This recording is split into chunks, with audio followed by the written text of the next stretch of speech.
All right, so today we went to Celebration Key, Carnival's brand new private island in the Bahamas, and a quick guide to what we did, what we saw, how it went. So here is the overall map, if you can see. Oh,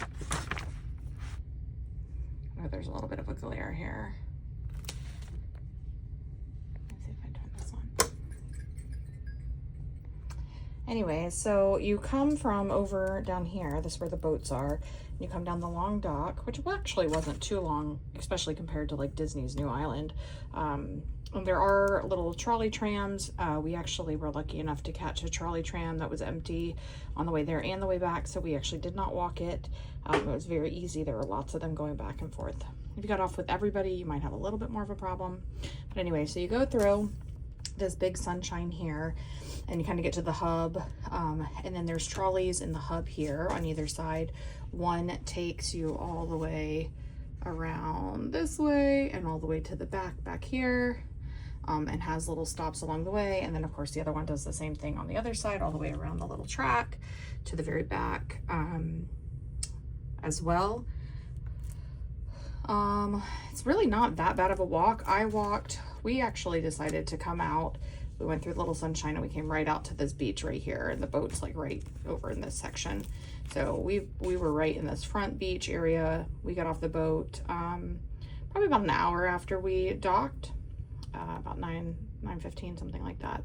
So it wasn't too bad. So anyways, I took a walk and came back to the middle hub, and then I went through the sand castle, which has water slides that you can purchase an armband for, and then you go all the way through the back, and then that's where most of the little like AC shops are. There was actually kind of cool, a little rum cake factory where they're actually making rum cakes and selling those. Lots of different like spices and stuff like that.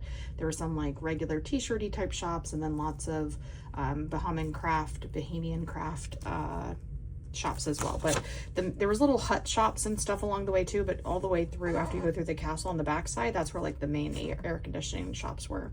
And then as you walk around, there's like I said, the main beach areas are out here in the front by the boat. So all along this way, this is like the adult.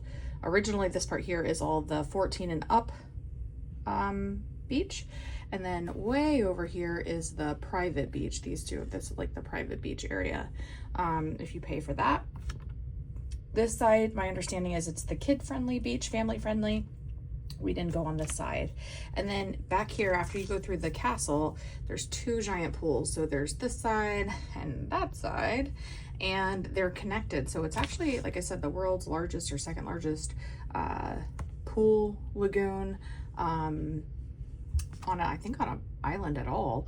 It is massive, and so there was so much seating. I know we were told and a little bit worried that if you didn't get out early you might not get seating, and the beach did get a little bit crowded down along the way. Like I said, there's only so much beach space, but around the pool, because the little chairs, and they don't show that many little chairs, but there were so many little chairs, they come all the way down and around, and they go all the way around the back side. So if you couldn't find something up in this front section, although there were plenty, the back side would definitely be almost empty, and there was lots of trees and things along there too, so it was a little bit shady, which was nice. I saw there was a basketball court way back here on this side, and then the other side I think had a volleyball court. What else did I see? Lots of little restaurants and bars. This one here, over just to the left, this one has swings in the water that you can sit at the bar and get a drink while you're on a swing. The way the food works at Carnival's new private island, Celebration Key, is there's certain places you can go that have free food. You use your card and you get one free meal, no drink, but that's what we did. I got chicken fingers and Philip got Philly cheesesteak, and it came with cookie and fries. So there were some, and then there was optional things you could purchase if you wanted extra, or if you wanted to eat at a restaurant like this big one here.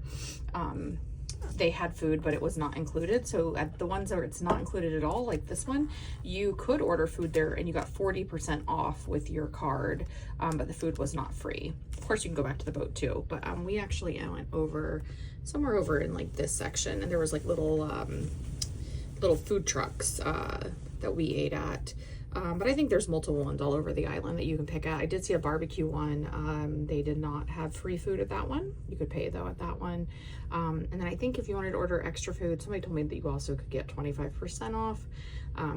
We did not try that. I'm not positive, but definitely I saw a sign that said 40% off at one of those big main restaurants. And then of course, we didn't spend too much time on the kids side, but I'm sure they have the exact same setups over there. So I think that's a pretty good overview for Celebration Key. I'll be posting other pictures and videos and things, but that's pretty much our day at Celebration Key.